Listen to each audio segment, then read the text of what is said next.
보도록 하겠습니다. 마태복음 1장 1절부터 5절까지의 말씀입니다. 마태복음 1장 1절부터 5절까지의 말씀. 저와 여러분이 한 절씩 교독하고 마지막 절은 합독하도록 하겠습니다. 교독합니다. 아브라함과 다윗의 자손 예수 그리스도의 계보라. 아브라함이 이삭을 낳고 이삭은 야곱을 낳고 야곱은 유다와 그의 형제들을 낳고 유다는 다말에게서 베레스와 세라를 낳고 베레스는 헤스론을 낳고 헤스론은 람을 낳고 람은 아미나답을 낳고 아미나답은 나손을 낳고 나손은 살몬을 낳고 합독합니다. 살몬은 라합에게서 보아스를 낳고 보아스는 루색에서 오벳을 낳고 오벳은 이새를 낳고 아멘. 네, 주변에 있는 분들에게 이렇게 인사하겠습니다. 주일 아침에 당신의 얼굴을 보니 행복해집니다. 행복해집니다. 네, 하나의 은혜 가운데 우리 교회가 서로의 얼굴을 볼 때마다 행복해질 수 있는 교회 되시기를 주님의 이름으로 축원합니다. 네, 오늘은 마태복음 1장 1절부터 5절까지의 말씀을 가지고 계보를 이어가는 창녀 라합이라는 제목으로 하나님 말씀 증거하도록 하겠습니다. 우리가 이 가문의 영광이라는 어떤 이렇게 영화도 있었고 이렇게 있지만 사실은 이 가문 속에 특정한 인물들을 부각시킬 때에는 예를 들면 이완용의 자손들이 자기들의 조상이 이완용인 걸 막 자랑하고 다니지 않습니다. 그들이 가지고 있었던 어떤 역사 속에서의 과오들을 분명히 알고 있기 때문에 그냥 자신들의 재산을 다시 찾는 소송을 벌린다 할지라도 자기 자신이 이완용의 후손이라고 하는 것을 공개적으로 이야기하거나 그것을 자랑하며 다니지는 않습니다. 혹시 그런 일이 있다고 한다면 자신들의 조상들의 과오를 뉘우치는 마음으로 대신 사죄하는 마음으로 그렇게 할 수도 있을 거라고 생각을 합니다.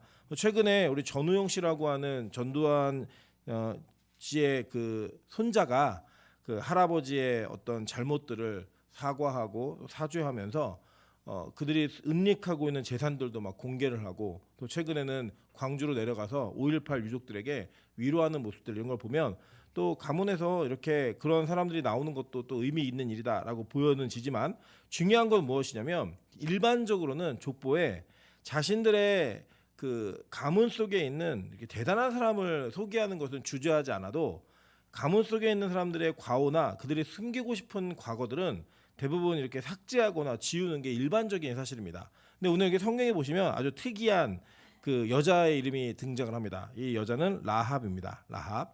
사실 이 족보에 여성이 들어가는 게 우리나라에서도 사실 최근에 있었던 일이거든요. 현대 사회에서. 근데 이 성경 속에 있는 족보에 여자들의 이름이 들어간다. 굉장히 파격적인 일인데 이 족보에 들어가는 이름들은 다 살펴보시면 정상적인 사람은 없습니다. 잘 보세요. 첫 번째는 우리 지난 시간에 다말 배우셨죠. 다말은 이방 여인이었어요. 그죠? 근데 이 이방 여인이 자기의 시아버지와 관계를 맺어서 베레스하고 세라를 낳는데 그 관계를 맺을 때 이 여자가 어떻게 분장을 했죠? 창녀로 분장하는 일들이 일어납니다. 오늘 이제 우리가 소개받을 이 라합은 역시 그 라합이 어떻게 소개를 하고 있고 성경이 어떻게 이 족보 안으로 편입이 되고 있는지를 우리 성경에 있는 진술들을 다시 한번 살펴보면서 하나하나 점검해 가도록 하겠습니다. 먼저 여호수아 2장 1절에 보면 이렇게 얘기합니다. 눈의 아들 여호수아가 시딤에서 두 사람을 정탐꾼으로 보내어 이르되 가서 그 땅과 여리고를 엿보라 하매 그들이 가서 라합이라 하는 기생의 집에 들어가 거기서 유숙하더니라고 이야기합니다. 그러니까 이 성경은요 라합을 너무 정확하게 소개하고 있어요. 이 라합이 직업이 뭐예요? 기생. 그러니까 기생이라고 하는 이 단어는 우리나라 옛날 조선시대 때 관기가 있고 사적 기생들이 있고 이런 거 구분 없이 그냥 기생 그러면 옛날 고대 사회는 다 창녀들입니다. 그러니까 이 라합이라고 하는 여자의 직업을 너무나 적나라하게 소개하고 있더라는 거예요. 이 라합은 어떤 역할을 했었냐면 이 눈의 아들 여호수아가 그 이전에 12명의 정탐꾼을 가나안 땅에 보냈을 때 거기에 일원이었죠. 멤버였죠. 근데 그 정탐이 실패했다라는 것을 몸으로 체험한 사람이에요. 어떻게 실패했냐면 여론에 밀렸습니다. 여호수아와 갈렙은 이길 수 있다라고 얘기를 했는데 나머지 10명이 못 이긴다 그러니까 이스라엘 전체가 다 밤새도록 울면서 우리가 죽었다 망했다 얘기하니까 하나님께서 그래 내 귀에 들린 대로 너희들 행해줄게. 그랬고 실제로 그들이 정말로 망하는 일들을 경험했습니다. 그래서 여호수아는 많은 숫자의 정탐꾼을 파견하지 않고 딱 두 사람만 보내게 됩니다. 이 두 사람이 갔어요. 갔는데 이 두 사람이 어리숙했던 것 같아요. 그리고 또 이제 보면은 행색이나 이런 것들이 38년 동안 광야 생활했기 때문에 그렇게 뭐라고 할까요? 이렇게 딱 눈에 이렇게 그 가나안 사람들하고 동화되기에는 조금 어려움이 있었을 것 같아요. 예전에 제가 그 북한 선교를 한번 간 적이 있었는데 그 북한 선교를 오랫동안 하신 권사님이 저한테는 절대로 북한 땅에 들어가지 못한다고 얘기하시더라고요. 이유가 뭐냐면 저 같은 몸매가 없대요. 거기에는. 예, 좀 이렇게 얄쌍하고 예를 들면 우리 따지면은 누가 들어갈까요? 뭐 유빈이나 용성이 정도, 아니 명수 형제는 무조건 통과해요. 예, 들어갈 수 있어요. 이제 날씬하고 좀 마르고 왜냐면 북한 땅이 영양의 공급이 충분하지가 않아갖고 저 같은 사람은 들어가면 그 동네에서 다 집중한대요. 우와 어디서 저런 뚱땡이가 나왔어? 뭐 이렇게 굉장히 부러워하는 몸으로 이렇게 많이 집중한다 하더라고요. 아마도 이 정상권 둘이 들어가서 광야 생활에 익숙했던 이 사람들은 이 성 안에서의 삶을 좀 유별나게 했던 것 같아요. 막 우와 우와 그러고 다녔던지 막 이렇게 뭘 이렇게 보면서 어색했던 것 같습니다. 이 두 사람이 들켰어요. 이 들켜가지고 도망을 하다가 기생 라합의 집으로 들어가게 됩니다. 자, 이 기생 라합의 집에서 어떤 일이 벌어졌나 한번 보도록 할게요. 여호수아 2장 4절부터 7절입니다. 그 여인이 그 두 사람을 이미 숨긴지라 이르되 과연 그 사람들이 내게 왔었느냐 그들이 어디에서 왔느냐 나는 알지 못하였고 그 사람들이 어두워 성문을 닫을 때쯤 되어 나갔으니 어디로 갔는지 내가 알지 못하나 급히 따라가라 그리하면 그들을 따라잡으리라 하였으나 그는 이미 그들을 이끌고 지붕에 올라가서 그 지붕에 버려놓은 3대에 숨겼더라. 그 사람들은 요단 나루터까지 그들을 쫓아갔고 그들을 뒤쫓는 자들이 나가자 곧 성문을 닫았더라라고 얘기합니다. 자, 그러니까 이제 장면이 어떻게 되는 거냐면 기생 라합의 집에 들어갔는데 이 기생 라합이 이 두 사람의 이스라엘 정탐꾼인 걸 알았던 것 같아요. 그래서 보자마자 알았던 것 같아요. 그래서 이 두 사람을 숨겨주고 그들을 쫓는 자신의 민족의 백성들에게 이렇게 얘기한 거예요. 나는 그 사람도 어디서 왔는지 알지도 못했는데 금방 나갔다고. 그러니까 아마 지금 빨리 쫓아나가면 만날 수 있으니까 빨리 나가라고. 그래서 나갔고 성문은 닫아버렸어요. 그러니까 뭐예요? 완벽하게 거짓말을 한 거죠. 이 거짓말을 해서 이 두 여인은 이 두 사람을 살렸습니다. 살렸는데 이 여인이 살려준 조건을 가지고 이 두 사람과 어떤 흥정을 해요. 어떤 흥정을 하나 한번 보도록 할게요. 여호수아 2장 12절부터 13절입니다. 그러므로 이제 청하노니 내가 너희를 선대하였은즉 너희도 내 아버지의 집을 선대하도록 여호와로 내게 맹세하고 내게 증표를 내라. 그리고 나의 부모와 나의 남녀 형제와 그들에게 속한 모든 사람을 살려주어 우리 목숨을 죽음에서 건져내라 라고 얘기합니다. 자, 그러니까 이 라합이 정탐꾼 둘을 숨겨줬던 건 단순한 동정에서 숨겨준 게 아니에요. 그는 뭘 알았냐면 하나님께서 이 땅을 이미 너희에게 주신 걸 내가 알고 있다. 그리고 너희들이 애굽 땅에서 어떻게 애굽을 망하게 하고 나왔는지도 내가 들어서 알고 있다. 그래서 그 하나님에 대한 두려움과 그 하나님에 대한 위대함 때문에 이 백성들이 다 간담이 녹았고 떨고 있다. 그런데 우리는 죽을 거니까 우리 가족 좀 살려줘. 내가 너네 살려줬잖아. 이거를 요구한 거예요. 그랬더니 이 두 정탐꾼은 여러분 잘 아시는 바처럼 이 두 정탐꾼은 그냥 쫄개가 아니에요. 그냥 일개 쫄개들이 아니었습니다. 어떤 사람이었냐면 이 성에 들어가서 그 성에서 누군가하고 약속을 하고 그 약속을 지켜줄 수 있는 사람이었어요. 나중에 이게 누구인지 저희가 추측을 한번 해보도록 할게요. 자, 근데 이 사람들이 이렇게 대답을 해줍니다. 여호수아서 2장 18절부터 21절입니다. 우리가 이 땅에 들어올 때 우리를 달아내린 창문에 이 붉은 줄을 메고 내 부모와 형제와 내 아버지의 가족을 다 내 집에 모으라. 누구든지 내 집 문을 나가서 거리로 가면 그의 피가 그의 머리로 돌아갈 것이요 우리는 허물이 없으리라. 그러나 누구든지 너와 함께 집에 있는 자에게 손을 대면 그의 피는 우리의 머리로 돌아오려니와 내가 우리의 이 일을 누설하면 내가 우리에게 서약하게 한 맹세에 대하여 우리에게 허물이 없으리라 하니 라합이 이르되 너희의 말대로 할 것이라 하고 그들을 보내어 가게 하고 붉은 줄을 창문에 매니라 라고 얘기합니다. 자, 그러니까 이제 어떻게 한 거냐면 이 쫓아오는 사람들을 성읍 밖으로 내보내고 그 뒤를 내서 성공을 한 거예요. 성공한 다음에 이 두 사람을 줄에 달아서 창문에서 내려서 이 성으로부터 도망가게 피신하게 한 겁니다. 그때 이 두 사람이 살려달라는 라합의 요청을 무시하지 않고 약속을 하나 합니다. 어떤 약속을 했냐면 우리가 이렇게 내려간 이 창문에 붉은 줄을 매달아 있으면 우리가 이 성을 무너뜨리고 들어오는 날 그 붉은 줄이 창문에 매달려 있는 그 집에 있는 사람은 안 죽어. 근데 그 밖으로 나오면 죽고 만일 이 일을 누군가에게 누설을 해서 창문에 붉은 줄을 단 집이 너무나 많으면 우리는 이거 맹세 못 지킨다. 그걸 얘기한 거예요. 그랬더니 라합이 그렇게 하겠다고 약속을 하고 실제로 그렇게 했다라는 겁니다. 그래서 살아나는 일이에요. 근데 이 라합의 처지가 어떤 처지였는지 우리가 한번 살펴보도록 할게요. 자, 성경을 좀 보겠습니다. 창세기 15장 16절입니다. 내 자손은 4대 만에 이 땅으로 돌아오리니 이는 아모리족 속의 죄악이 아직 가득 차지 아니함이니라 하시더니라고 얘기해요. 자, 이건 뭐냐면 하나님께서 아브라함에게 너의 자손들이 이제 타국에 가서 나그네 역할을 할 거다. 그리고 그들이 400년 후에, 그러니까 실제로 4대 만에 돌아올 것이다라고 이야기를 하셨어요. 근데 그렇게 하는 이유가 뭔지 아니?라고 얘기하면서 설명해 준 내용이 뭐냐면 내 자손은 4대 만에 이 땅에 돌아올 것인데 이는 이유가 뭐냐면 아모리족 속의 죄악이 아직 가득 차지 아니함이니라 하시더니라고 얘기해요. 자, 그러니까 이게 무슨 내용이냐면 원래 아브라함은 하나님이 주시기로 한 약속의 땅에 그들이 들어갔습니다. 들어가가지고 거기에서 관광을 하고 다녔어요. 이 땅 동서남북을 다니면서 이게 내 땅이구나 다녔는데 하나님이 뜬금없이 야 너의 후손들은 반드시 다른 땅에 가서 나그네 역할을 하게 될 거야. 근데 이유가 뭐냐면 지금 네가 돌아다니는 이 아모리족 속의 땅 있잖아. 이 땅에 있는 민족의 죄악이 아직 가득 차지 않았어. 그래서 내가 그 백성들을 내려갔다가 다시 돌아올 때는 이 땅을 심판하는 목적으로 그들을 올려보낼 거고 그때는 너희가 이 땅을 취하게 될 거야. 이 얘기인 거예요. 자, 그러니까 잘 보세요. 지금 라합을 정탐했던 이 두 사람이 들어오는 이 시기에 이미 이 가나안 땅은 죄악이 어떻게 된 거예요? 가득 찬 거예요. 하나님이 이 죄악이 가득 찬 땅을 멸절하시고 멸망시키시기로 작정하신 겁니다. 자, 어느 정도에 작정하셨나 한번 보도록 할게요. 신명기 20장 13절부터 18절입니다. 내 하나님 여호와께서 그 성읍을 내 손에 넘기시거든 너는 칼날로 그 안에 남자를 다 쳐 죽이고 너는 오직 여자들과 유아들과 가축들과 성읍 가운데 있는 모든 것을 너를 위하여 탈취물로 삼을 것이며 너는 내 하나님 여호와께서 내게 주신 적군에게서 빼앗은 것을 먹을지니라.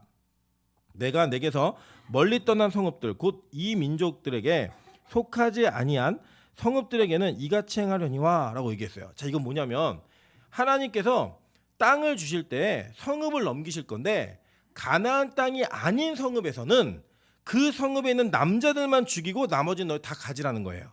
자, 그런데 그 뒤에 보면 오직 내 하나님 여호와께서 내게 기업으로 주시는 이 민족들의 성읍에서는 호흡 있는 자를 하나도 살리지 말지니 곧 헷 족속과 아모리 족속과 가나안 족속과 브리스 족속과 히위 족속과 여부스 족속을 내가 진멸하되 내 하나님 여호와께서 내게 명령하신 대로 하라. 이는 그들이 그 신들에게 행하는 모든 가증한 일을 너에게 가르쳐 본받게 하여 너희가 너희의 하나님 여호와께 범죄하게 할까 함이니라 라고 얘기했습니다. 자, 그러니까 이제 가나안 땅에 있는 민족들은 하나님 어떻게 하라고 하셨냐면 어떤 누구도 남기지 말고 다 죽이라는 거예요. 자, 그러니까 지금 이 성에 있는 사람들의 운명은 정해져 있는 거예요. 뭐냐? 그들의 죄악이 가득 찼어요. 그래서 하나님께서는 그들을 심판하시기로 작정하셨고 그 심판의 대리자로서 이스라엘 백성들을 밀어넣는 거예요. 그 땅에. 그래서 하는 일이 뭐냐면 다른 성읍들은 남자만 죽이고 다 너희를 취하되 이 가나안 땅에 있는 민족들은 하나도 남기지 말라는 거예요. 여자든 아이든 간에 호흡이 있는 자들은 다 죽이라는 겁니다. 왜냐하면 그들의 그 이방신들에게 행하던 가증한 모든 일들이 너희에게 옮겨 붙을까 내가 염려가 되니까 그들은 다 죽여라 해요. 자, 그러면 지금 이 라합은 어떻게 되는 거예요? 반드시 죽어야 되는 운명 가운데 있는 거예요. 근데 여러분 잘 보세요. 죄악이 가득 차서 죽인다라고 얘기를 한다면 이 가나안 땅에 있는 백성들의 죄악의 목록들이 있었겠죠. 그중에 죄악의 사회적인 그리고 실제로 영적인 윤리적 도덕적인 모든 죄악을 지었던 사람들 중에 경중을 우리가 정할 수 있을 거예요. 물론 모든 죄는 다 죽는 죄지만 그 가운데서 상징적으로 죽어야 되는 대표들이 있겠죠. 그 대표 중에 기생은 어떤 사람일까요? 창녀. 무조건 죽어야 되는 사람이에요. 1순위. 네, 무조건 끄집어내서 죽여야 되는 사람이라고 성경 우리에게 얘기해주고 가르치고 있는 거예요. 자, 보겠습니다. 레위기 19장 29절에 보면 내 딸을 더럽혀 창녀가 되지 말게 하라. 음행이 전국에 퍼져 죄악이 가득할까 하노라 라고 얘기합니다. 레위기 21장 14절부터 15절입니다. 과부나 이혼당한 여자나 창녀짓을 하는 더러운 여인을 취하지 말고 자기 백성 중에서 처녀를 취하여 아내를 삼아 그의 자손이 그의 백성 중에서 속되게 하지 말지니 나는 그를 거룩하게 하는 여호와의 민이라 라고 얘기했어요.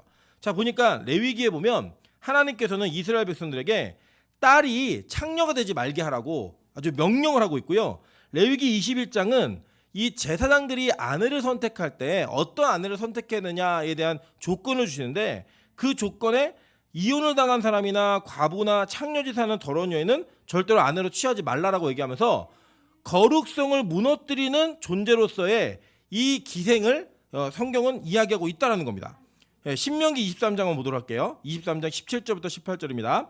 이스라엘 여자 중에 창기가 있지 못할 것이요 이스라엘 남자 중에 남창이 있지 못할지니 창기가 번동과 개 같은 자의 소득은 어떤 서원하는 일로든지 내 하나님 여호와의 전에 가져오지 말라.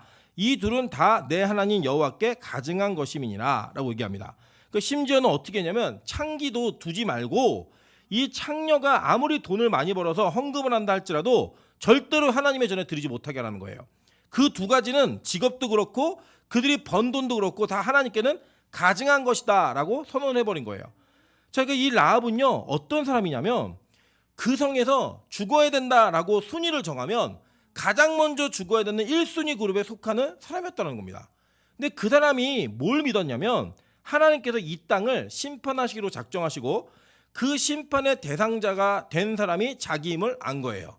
그래서 그는 뭘 결단했냐면 내가 이 정탐꾼들을 붙들어서 반드시 살아야겠다 이거였어요. 여러분 잘 한번 생각해 보실게요.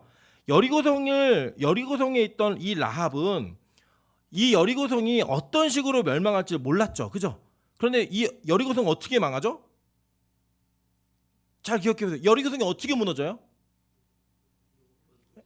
네, 여호수아와 백성들이 13바퀴를 돌죠. 하루에 한 바퀴씩 6일을 돌고 마지막 7일 날 7바퀴를 돌아갔고 그 성이 무너져요. 그러니까 전쟁에서 무너진 게 아니에요. 이 성은. 그러니까 잘 생각해 보시면 원래 정탐은 왜 하냐는 거냐면 그 적의 전력이 어떤지를 보고 어떻게 전쟁을 해야 이 부분이 취약하니까 여기를 노리면 우리가 이길 수 있겠다. 이런 것들 알려고 정탐하는 거잖아요. 그러니까 이 정탐꾼들은 실제 자기의 역할이 그러니까 하나님은 여리고성 자체를 성벽을 무너뜨려서 하나님의 기적으로 무너뜨려서 이기기로 작정하셨어요. 그리고 이 정탐꾼의 역할은 뭐예요? 지금 이 전쟁에는 필요하지 않아요. 하나님 입장에서는. 필요하지 않아요. 필요 없는 사람들이라고요. 그런데 왜 하나님은 이 둘을 보내서 왜 어떤 역할을 하게 하셨냐면 하나님께서는 이 성 안에 있는 라합이라고 하는 이 여자를 구원하시기 위해서 이 정탐꾼을 보낸 거예요. 이 정탐꾼들의 목적은 분명했습니다. 뭐냐면 하나님께서 이루고자 하시는 구원의 계획을 이루기 위한 사람들이었지 전쟁을 이기기 위한 목적으로 간 게 아니라는 거예요. 그래서 실제로 라합은 그의 믿음이 하나님께 주신 믿음이죠. 그 믿음이 그 정탐꾼들이 자신의 구원이 됨을 믿었고 그 믿는 과정 속에서 이 라합은 이 정탐꾼을 붙든 거예요. 자신이 원래 제일 먼저 죽어야 되는 사람임에도 불구하고 그 정탐꾼을 붙듦으로 말미암아 그의 믿음과 그의 삶이 구원으로 연결되어지는 것들을 경험하게 되었다는 겁니다. 여러분 근데 이 라합이요 얼마나 신기한 일을 경험하는지 한번 보도록 할게요. 라합의 우리 시댁을 좀 보도록 하겠습니다. 민수기 7장 12절부터 17절입니다. 첫날에 헌물을 드린 자는 유다 지파 암미나답의 아들 나손이라. 그의 헌물은 성소의 세겔로 130세겔 무게의 음반 하나와 70세겔 무게의 음발이 하나라. 이 두 그릇에는 소재물로 기름 섞은 고운 가루를 채웠고 또 10세겔 무게의 금그릇 하나라. 그것에는 향을 채웠고 또 번제물로 수송아지 한 마리와 수장 한 마리와 1년 된 어린 수장 한 마리이며 속제물로는 수점소 한 마리이며 화목제물로 소 2마리와 수장 5마리와 수점소 5마리와 1년 된 어린 수장 5마리라. 이는 암미나답의 아들 나손의 헌물이었더라 라고 얘기합니다. 자 보니까 민수기 7장에 지파별로 그 지파가 헌물을 드리는 날짜를 정해갖고 그 날별로 지파가 헌물을 드리는데 첫째 날에 유다 지파가 헌물을 드렸거든요. 그 헌물을 드렸던 유다 지파의 암미나답의 나손 하니까 오늘 4절 보세요. 오늘 마태복음 1장 4절을 보시면 람은 아미나답을 낳고 아미나답은 나손을 낳고 나손은 살몬을 낳고 라고 얘기해요. 그죠? 여기에 있는 이 아미나답이 바로 이 암미나답과 동일 인물입니다. 그러니까 이게 참 안타까운 거는 성경이 이렇게 번역이 될 때 같은 사람의 이름은 같이 번역을 하면 좋은데 그 음가에 대한 번역을 하다 보면은 다르게 번역된 것들이 있고 또 헬라어에서 히브리어로 옮겨지는 과정이나 히브리어가 헬라어로 옮겨지는 과정에서 그 음가적 번역이 조금 변한 것들이 있습니다. 뭐 예를 들면 우리나라로 따지면 영어로는 이게 백해 그런데 이게 일본을 거쳐 들어온 거 빠꾸해 이렇게 얘기하는 그게 있잖아요. 그것처럼 조금 변형되었지만 같은 말이에요. 같은 말. 근데 이 같은 말인데 이 첫날에 유다 지파의 암미나답의 아들 나손이 이 헌물을 드릴 정도의 그 위치면 이 유다 지파에서 라합이 시집갔던 시댁은 굉장히 그 영향력이 있는 그 집안이었다는 걸 우리가 유추할 수 있겠죠. 그러니까 보면은 지금 나손의 아들 살몬과 살몬이 라합과 결혼한 거예요. 그 나손은 누구예요? 라합의 시아버지. 그죠? 아미나답은 시할아버지. 이렇게 되는 거예요. 이 족보로는.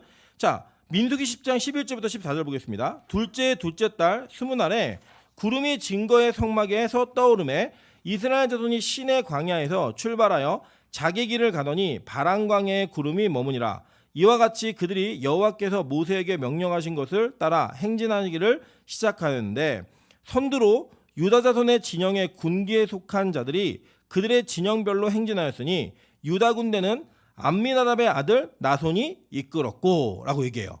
자, 그러니까 이 집안은 어떤 집안이었냐면 유다 전체를 리드하는 지휘자로서의 집안의 그 역할을 감당하고 있었다는 거예요. 역대상 2장 10절부터 11절 54절에도 동일한 이야기를 합니다. 람은 암미나답을 낳고 암미나답은 나손을 낳았으니 나손은 유다 자손의 방백이며 나손은 살마를 낳고 이 살마가 누구냐? 살몬이에요. 살몬을 낳고 살몬은 보아스를 낳고 살마의 자손들은 베들레헴과 느도바 종족과 아다롯벳 요압과 마나핫 종족의 절반과 소라 종족과 이렇게 얘기해요. 그죠? 그러니까 지금 이 유다 지파의 특별한 가문으로 선택되었던 이 암미나답의 자손들이 쭉 이어져 가지고 어디로까지 이어지냐면 베들레헴까지 이어지는 거예요. 그러니까 이 족보가 어떻게 이어지는지 우리는 어느 정도 유추할 수 있겠죠. 자, 지금 이 라합은 이 장면 속에서 뭘 본 거냐면 아마도 우리가 이제 예측하는 거 이거예요. 유다 지파의 두령 정도 되니까 정탐꾼이 되지 않았을까? 뭐 이 정도 예측하는 겁니다. 그래서 아마도 이 라합이 숨겨준 그 두 정탐꾼 중에 하나가 나손 아니면 암미나답. 그래서 나손 같아요. 나손이 아마 오지 않았을까? 그러니까 시아버지가. 근데 이 시아버지를 살려준 인연으로 인해서 이 가문에 편입된 것이 맞다라고 하는 게 거의 일반적인 학자들이 예측하는 내용입니다. 아닐 수도 있어요. 그러나 중요한 건 뭐냐면 이 두 정탐꾼은 그냥 가서 죽어도 그만인 사람들이 아니었고 가가지고 이방 땅에 있는 이방 백성을 내가 너 살려줄게라고 하는 약속을 할 수 있었고 그 약속을 지킬 수 있는 위치에 있었던 영향력 있는 사람이었다라는 거예요. 함부로 얘기할 수 없는. 자, 그런데 이 사람이 그렇게 이 일을 진행하면서 라합은 그 과정 속에 믿음으로 반응했을 때 성경은 라합을 어떻게 평가하고 있는지 한번 보도록 하겠습니다. 히브리서 11장 31절입니다. 믿음으로 기생 라합은 정탐꾼을 평안히 영접하였으므로 순종하지 아니한 자와 함께 멸망하지 아니하였도다 라고 얘기하는 거예요. 자, 그러니까 그는 정탐꾼을 영접했기 때문에 망해야 되는 자기 민족과 같이 멸망하지 않았다라고 얘기하는 거예요. 여러분 이게 얼마나 중요한 사실이냐면 그것이 뭘로 행해졌냐면 믿음으로 행해졌다는 거예요. 믿음으로. 그러니까 이 라합이 그 행동한 거는 내가 머리를 굴려봤더니 계산을 때려봤더니 이렇게 하면 살겠구나. 그게 아니라 뭐 때문에 그렇게 했다고요? 믿음으로. 그러니까 하나님이 정말 창녀이고 가나안 땅에 있었기 때문에 죽을 수밖에 없고 죽는 것이 마땅한 그 여인에게 뭘 불어넣으신 거예요? 믿음을 불어넣으셨더니 그 여자가 그 믿음으로 반응해서 정탐꾼을 영접하고 살려주더라는 거예요. 그리고 그것이 연결되어서 그의 영혼과 그의 생명이 구원받는 그 자리까지 가고 더 나아가서는 그가 예수 그리스도의 족보에 그 계보를 이어갈 수 있는 자리로 들어가더라는 겁니다. 여러분 그래서 이 라합의 아들이 누구냐? 라합의 아들이 바로 여러분 잘 아는 보아스입니다. 그리고 이 보아스의 부인이 누구예요? 룻이잖아요. 그러니까 이 보아스가 자신의 아내를 이방 여인이었던 룻을 선택하는 건 별로 어려운 일이 아니었어요. 왜죠? 자기 엄마가 이방 여인이었기 때문에. 그리고 그 엄마가 이방 여인이었지만 믿음으로 결단하고 그리스도의 계보로 들어온 것을 그는 알았기 때문에 자기 부인이었던 룻도 비록 과부였고 그가 이방 여인이 모압 여자였지만 그 여인이 복음으로 들어오는 것에 별로 거부감을 느끼지 않았던 거예요. 성경은 이러한 하나님의 구원의 계획을 온전하게 우리에게 준비시켜주고 예고시켜줌으로 말미암아 저와 여러분이 어떤 과정을 통해 구원받는 백성인지를 얘기해주고 있는 겁니다. 여러분, 근데 이게 참 놀라운 사실이 뭐냐면 이 장면은 요한계시록의 하나님의 심판과 아주 정확하게 일치가 되고요. 예수 그리스도께서 어린 양이 되어서 그 보혈의 능력으로 구원하신 유월절의 상징이 있었잖아요.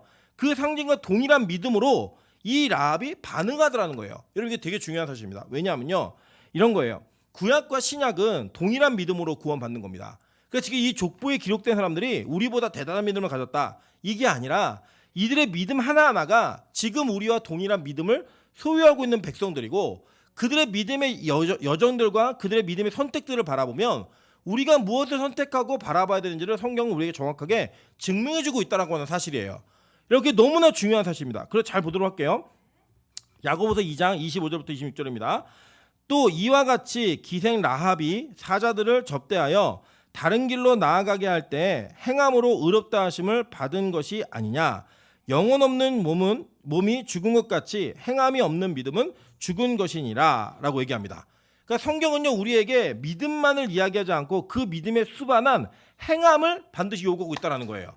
그런데 그 행함은 어떻게 반응하게 되냐면, 실제로 라합은 그 믿음으로 정탐꾼들을 영접했지만 그 믿음이 발현된 것은 뭐냐면, 그가 자기의 생명의 위협을 두려워하지 아니하고 그 정탐꾼을 숨겨줌으로 말미암아 그 행함이 그에게 의롭다 여기심을 받는 은혜로 연결되었다는 겁니다.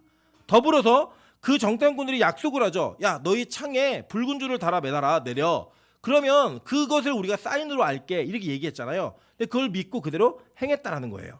여러분, 어떤 분들은 이 라합에 대한 이야기를 하면서 이렇게 얘기하는 분들이 계세요.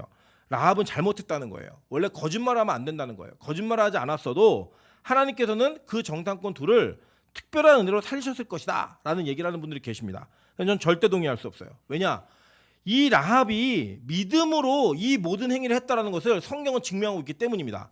우리가 도덕윤리에 잘못 사로잡히게 되면 라합의 거짓말이 그의 믿음이었음을 기억하지 못한다면 거짓말이라는 행위 자체가 그 모든 것이 다 악하게 연결될 수 있는 구조로 얘기하시는 분들, 이 절대적 윤리주의자들이 있는데 이런 분들이 좀 동의할 수 없습니다. 왜냐? 성경은요, 윤리와 도덕을 가르치는 것이 아니라 우리의 믿음이 우리의 영혼을 어떻게 구원하는가를 증명하는 책이기 때문입니다. 그렇기 때문에 저와 여러분의 인생 속에서 우리의 믿음의 선택은 때로는 세상이 이해하지 못하고 세상이 받아들일 수 없는 방식으로 나타날 때가 많다라는 거예요. 여러분, 예를 들면 상식적인 거잖아요. 주일날 아침에 모여서 예배를 하고 주일날 저녁 늦게까지 예배를 드리면서 나의 믿음의 그 모습을 우리의 삶의 행위로 연결짓는 행위까지 연결되는 것을요, 세상은 여러분 다 이해하지 못합니다. 왜 이렇게 합리적이지 않아? 왜 이렇게 광적으로 믿어? 왜 평일에도 주일처럼 매일 교회를 가고 왜 이렇게 매일 예배를 드리니? 라고 하는 그들의 질문과 그들의 이해하지 못함은 너무나 당연한 거라는 거예요. 여러분, 우리는요, 이 땅을 살아가면서 세상 사람에게 우리의 믿음 전체가 다 인정받고 전체가 다 합리적으로 받아들일 것이라는 그런 생각을 버리셔야 됩니다. 왜냐하면 성경은 그런 식으로 구원받음을 이야기하지 않았기 때문입니다. 그럼 잘 생각해 보세요. 예를 들어서 성경이 그냥 일반 도덕적 상식의 수준에 머무른다면, 믿음이 그 정도의 수준이라면 누가 안 믿겠어요?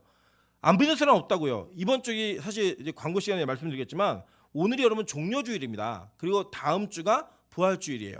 저희는 절기를 이렇게 왜 지키지 않는지 설명을 드리기 때문에 다시 반복하지는 않지만, 절기를 지키지 않는 교회이기 때문에 우리가 이 절기에 대한 의미를 그 행위를 하진 않아도 의미를 잃어버리셔는 안 돼요.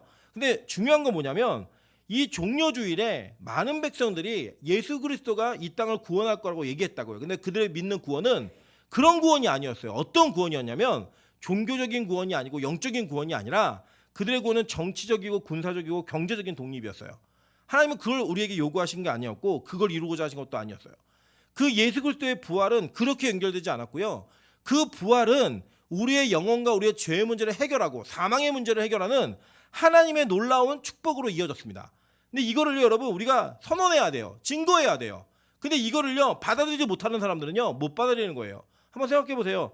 어떤 사람이 십자가에 달려서 피와 물을 쏟고 옆구리에서 피를 철철 흘리고 심장이 터져서 물까지 다 쏟아내면서 죽었는데 3일 만에 다시 살아났다? 이거 어떻게 믿어요? 여러분 이거를 받아들이는 게 믿음이라는 거예요. 이거 상식적이지 않은 것처럼 보이지만 이거를 믿는 믿음이 우리로 하여금 그 구원의 은혜를 이루어가는 데 있어서 필수적인 요소라고 하는 겁니다. 그래서 그리스도인은요 본질적으로 이 땅에 있는 백성들에게, 이 땅에 믿지 않는 자들에게 우리 100% 이해받을 수 없어요. 물론 교회가 상식적이지 않은 일을 해서 비난받는 건 그건 고쳐야 됩니다. 그건 하지 않아야 돼요. 그건 우리가 보완해야 되는 문제예요. 그러나 우리의 믿음의 중심과 신앙의 핵심이 되어지는 모든 진리는요 세상이 이해할 수 없는 진리라니까요. 그리고 그 예수가 다시 오신다는 거예요. 여러분 잘 생각해 보세요. 요 근래에 제가 몇 번 말씀드렸지만 나는 신이다에 뭐 JMS, 뭐 이만희, 뭐 누구죠 또 이재로 이런 사람들 나와가지고 자기들이 메시아라고 얘기하잖아요. 그 메시아라고 얘기하는 그 사람들을 믿는 사람들을 우리가 바라보면서 이상한 사람들이라고 생각을 해요. 그죠? 근데요 안 믿는 자들은 우리도 동일한 사람들이에요. 2000년 전에 십자가에 달려 돌아가신 예수 그리스도가 재림주로 다시 오실 거라는 걸 믿고 그들 기다리는 우리가 그들이 볼 때 이상하지 않을까요? 이상한 거예요. 상식적이지 않아요. 근데 그게 성경은 뭐라고 하냐? 믿음이라고 얘기한다는 거예요. 믿음. 우리가 그것을 믿고 고백하고 선언하는 게 믿음이라고 얘기하는 거예요. 여러분 그래서요 실제로요 이 여호수아에 라합이 갑자기 그 성이 무너지고 그 성의 모든 것들이 박살나는 그것은 하나님의 요한계시록에 그대로 예언하는 사실과 일치되는 사실입니다. 한번 보도록 할게요. 여호수아 6장 15절부터 25절입니다. 일곱째 날 새벽에 그들이 일찍 일어나서 전과 같은 방식으로 그 성을 7번 도니 그 성을 7번 돌기는 그날뿐이었더라. 일곱 번째에 제사장들이 나팔을 불 때에 여호수아가 백성에게 이르되 외치라 여호와께서 너희에게 이 성을 주셨느니라. 이 성과 그 가운데 있는 모든 것은 여호와께 온전히 바치되 기생 라합과 그 집에 동거하는 자는 모두 살려주라. 이는 우리가 보낸 사자들을 그가 숨겨주었음이니라. 너희는 온전히 바치고 그 바친 것 중에서 어떤 것이든지 취하여 너희가 이스라엘 진영으로 바치는 것이 되게 하여 고통을 당하게 되지 아니하도록 오직 너희는 그 바친 물건에 손을 대지 말라. 은금과 동철 기구들은 다 여호와께 구별된 것이니 그것을 여호와의 곳간에 드릴지니라 하니라.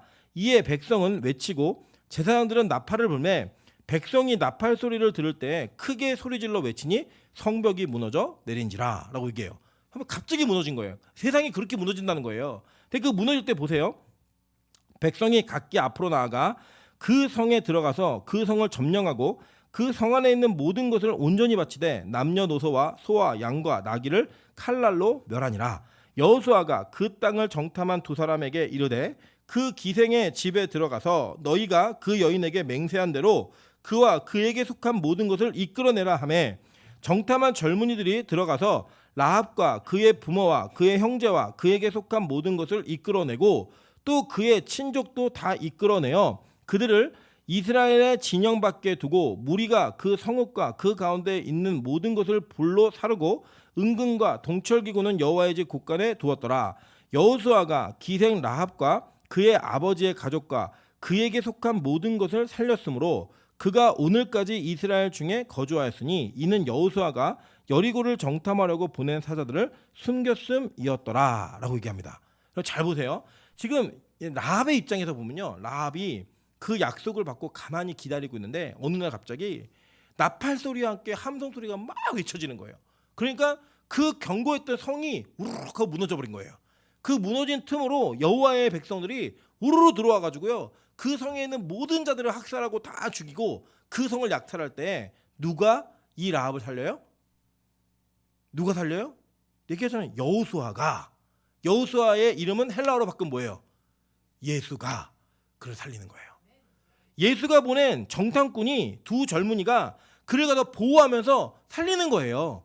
그래서 그 살리는 것을 통하여서 그들은 그 성이 무너져내고 그 성이 완전히 망하게 될 때 그 성은 어떤 성이냐면 여리고 성은요 너무나 견고한 성이었습니다. 그냥 성문을 닫아놓고 있으면 어떤 누구도 들어올 수 없는 견고한 성읍에 그들은 그 성문을 닫아놓고 언제까지도 버틸 수 있는 식량과 모든 것들이 준비되어 있던 망하지 않을 것 같은 성이었다고요. 근데 그 성이 나팔 소리와 함께 함성 소리가 날 때 망했다라는 거예요. 여러분 그리고 그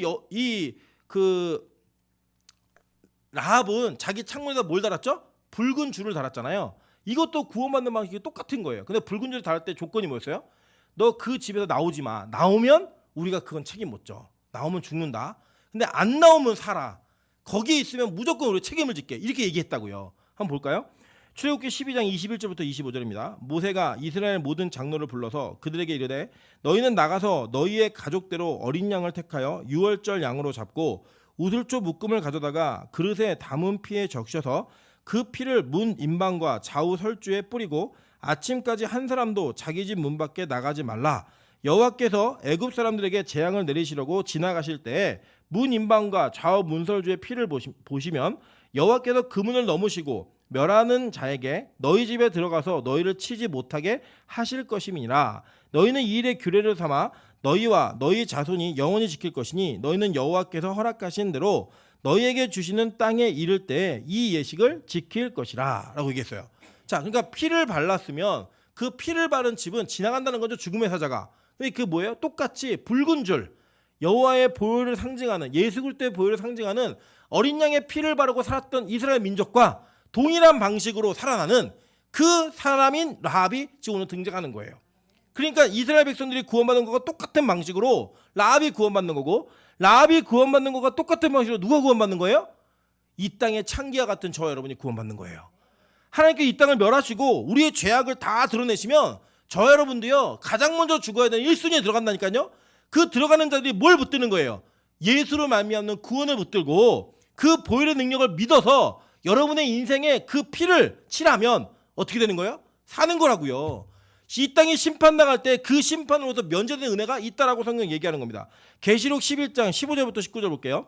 일곱째 천사가 나팔을 불매 하늘에 큰 음성들이 나서 이르되 세상 나라가 우리 주와 그의 그리스도의 나라가 되어 그가 세세토록 왕노릇 하시리로다니 하나님 앞에서 자기 보좌에 앉아있던 24장로가 엎드려 얼굴을 땅에 대고 하나님께 경배하여 이르되 감사하옵나니 옛적에도 계셨고 지금도 계신 주 하나님 곧 전능하신 이여 친히 권능을 잡으시고 왕노릇 하시도다. 이방인들이 분노하며 주의 진노가 내려 죽은 자를 심판하시며 종 선지자들과 성도들과 또 작은 자든지 큰 자이든지 주의 이름을 경외하는 자들에게 상 주시며 또 땅을 망하게 하는 자들을 멸망시키실 때로소이다 하더라. 이에 하늘에 있는 하나님의 성전이 열리니 성전 안에 하나님의 언약궤가 보이며 또 번개와 음성들과 우레와 지진과 큰 우박이 있더라 라고 얘기했어요. 여러분 잘 보시면 여호수아가 이스라엘 백성들과 함께 여리고성을 돌 때 어떻게 도는지 기억나세요 혹시? 무장한 자들, 어떤 사람이었죠? 요단강 서편에 있는 므낫세 반지파와 르우벤 지파와 갓 지파가 무장하라고 앞장을 섰죠. 그리고 그 중간에 뭐가 있었어요? 법궤가 있었고, 그리고 그 뒤에 이스라엘에 따르면서 거기를 총 13바퀴를 돈 거예요. 거기에 뭐가 있냐면 그 돌 때 뭐가 같이 있었죠? 법궤가 있었고, 마지막에 그들이 함성을 외칠 때도 그 법궤로 인하여서 여호와의 임재 함께 하심을 증명이 되어지며 그 성이 무너졌단 말이에요.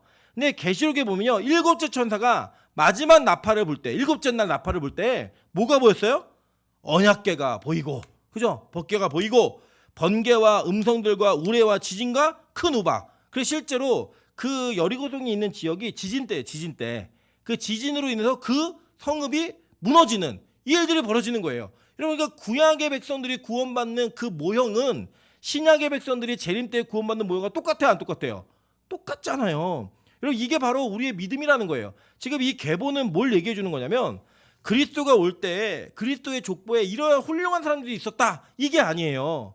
오히려 그리스도의 계보라고 한다면 훌륭한 사람들을 더 부각시키고 다말, 라합 빼야 된다고요. 근데 안 빼고 넣는 거예요. 왜 넣는지 아십니까? 이런 자들이 어떻게 구원받는가를 우리에게 알려줌으로 인해서 예수를 믿는 저와 여러분이 어떻게 구원받는가를 성경은 우리에게 알려주시고 계시다라는 거예요. 여러분, 그래도 여러분이 어떤 사람으로 살아가고 있는지 모르지만 우리 이제 2부 때 오늘 간음하지 말라거든요. 이 간음하지 말라라고 하는 그 하나님의 말씀이 우리에게는 적용이 안 되는 것 같아요. 나는 그런 일을 한 적이 없는데. 근데 실제로 그 간음의 영역이 어디까지 펼쳐지는지 보면요, 우리 다 간음한 자들이에요. 우리 다 창기들이라고요. 우리의 영혼과 육체를 이 세상과 하나님이 아닌 것들에게 너무나 쉽게 내어주고 그 대가로 우리가 얻어내는 것들로 우리가 살 수 있다고 믿었던 창기들인 거예요. 여러분, 창기들이 뭐하고 사는 사람들이에요? 자신의 몸을 팔아서 거짓된 웃음과 거짓된 노동을 가지고 그 얻은 대가로 살아가는 존재들이잖아요. 우리 이 세상을 그렇게 살고 있는 겁니다. 여러분의 시간과 여러분의 삶을 하나님께 드리는 과정을 통하여서 우리가 주님의 구원의 은혜가 온전히 임하는 것들을 보는 거예요. 그래서 우리 모두는 하나님 앞에서 하나님께서 주신 그 은혜를 따라 살아갈 때 우리 인간들은 자신의 육체에 죄가 있던 영혼의 죄가 있던 우리 모두가 다 창기와 같은 자들이라는 겁니다. 그래서 우리 전체는 그런 모습으로 하나님 앞에 나아가는데 뭘 붙들어야 사느냐? 예수 그리스도의 은혜를 붙들어야지만 살 수 있다는 거예요. 그 예수 그리스도의 은혜가 아니면 살 수 없는 존재들인 겁니다. 여러분, 그래서요, 이 땅에 많은 사람들이 구원의 은혜로 오신 예수 그리스도를 바라볼 때 내가 괜찮은 사람이고 내가 대단한 사람이라고 생각하면요, 그 예수를 붙들 수가 없어요.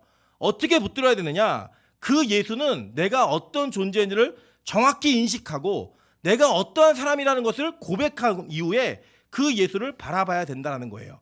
그러면 도대체 구원받은 창녀인 라합은 그리고 누구인가, 그리고 어떤 자들인가 성경은 증거하는 겁니다. 마태복음 21장 31절부터 32절 보겠습니다. 그 둘 중에 누가 아버지의 뜻대로 하였느냐? 이르되 둘째 아들이니라. 예수께서 그들에게 이르시되 내가 진실로 너에게 이르노니 세리들과 창녀들이 너희보다 먼저 하나님 나라에 들어가리라. 요한이 의의 도로 너희에게 왔거늘 너희는 그를 믿지 아니하였으되 세리와 창녀는 믿었으며 너희는 이것을 보고도 끝내 뉘우쳐 믿지 아니하였도다 라고 얘기합니다. 이게 뭐냐 하면 예수님께서 비유를 말씀하시는데 두 아들에게 이야기를 합니다. 너희들 밭에 가서 일을 하지 않을래? 첫째 아들이 네 갈게요 라고 얘기했어요. 둘째 아들은 난 안 갈래요 얘기한 거예요. 근데 그러다가 실제로 그 일해야 되는 상황이 되니까 첫째 아들은 안 갔습니다. 그리고 둘째 아들은 간 거예요. 근데 그 질문한 사람이 누구였냐면 여기에 있는 사람들은 바리새인들과 세리들과 창녀들이 있었는데 이 바리새인들이 세리와 창녀들과 어울리고 있는 예수님을 비난하면서 왜 너의 선생은 너는 왜 세리하고 창녀들하고 어울리니? 이 얘기를 한 거예요. 그래서 예수님께서 그 비유를 말씀하시면서 둘 중에 누가 아버지의 뜻대로 했니? 라고 얘기하니까 그들이 다시 대답하는 거예요. 둘째 아들이 아버지의 뜻대로 했습니다. 그러니까 얘기하시는 거예요. 그들에게 이르시되 내가 진실로 너에게 이르노니 세리들과 창녀들이 너희보다 먼저 하나님 나라에 들어간다 라고 얘기하면서 너희 스스로 창녀가 아니라고 생각하고 세리가 아니라고 생각하는 자들은 구원받지 못한다는 거예요. 우리가 그렇게 고백하고 인정하는 자들만 예수를 믿고 인정하로 말미암아 구원의 반열에 들어갈 수 있다라고 성경은 가르치고 이야기하고 있는 것입니다. 여러분, 우리 모두는요 그런 존재로서 구원받는 자들이 되는 거예요. 그래서 예수의 족보에 창녀인 라합을 그들은 가감없이 소개하는 겁니다. 복음은 그것을 우리에게 가감없이 선포하는 거예요. 왜냐? 우리가 그런 존재이기 때문에, 우리가 그런 모습이기 때문에 그렇게 구원받은 라합의 모습을 통하여 저와 여러분의 구원의 계획이 이미 구약에서부터 출발했고 그 출발한 계획 속에 우리가 구원받을 수 있다는 확신을 성경 우리 전달해주고 있는 거예요. 우리 그걸 믿는 겁니다. 우리가 그걸 믿으면서 사는 존재들이 되는 거예요. 그래서 교회는요 괜찮은 사람들이 오는 곳이 아니에요. 교회는 괜찮은 사람들이 예배드리는 곳이 아닙니다. 이곳은 창녀들이 예배드리는 곳이고 세리들이 예배드리는 곳이에요. 우리 모두가 그러한 자세와 모습으로 예배할 때 우리는 예수 그리스도를 붙드는 그 구원의 계획 속에 주인공이 될 수 있다고 하는 겁니다. 여러분, 그래서 우리 모두가 그것을 믿으면서 하나님의 말씀을 붙들고 나아가는 저 여러분 되시기를 주님의 이름으로 축원합니다. 같이 한번 찬양으로 기도하면서 나아가도록 하겠습니다. 우리 예수 나의 치료자 이 찬양할 때 우리 마지막 후렴 부분만 찬양하는데요. 이 찬양의 구절에